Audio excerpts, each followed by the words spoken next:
Hi everyone, here we've got UMIDIGI S2 Lite, and let me share with you how to enable Google Backup on this device. So first of all, we have to enter the settings, and now let's scroll and tap on the system. Here we've got the backup option, so let's enter, and as you can see, now my option is turned on. If you have it turned off, let me show you. If it looks like it and you cannot see the account option, then all you have to do is simply tap on the switcher here. As you can see here, we've got the account, so we can tap on it in order to add a backup account.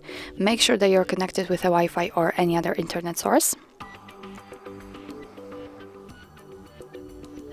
And from this step, we can either create a new account by tapping here if you don't have your own yet, or simply type your email or phone. So let me do this.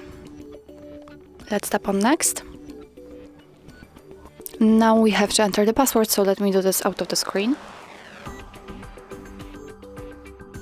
Okay, let's tap on next.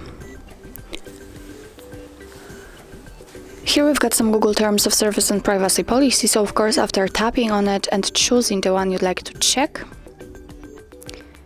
here you receive all the info about it. So let's tap on I agree after reading.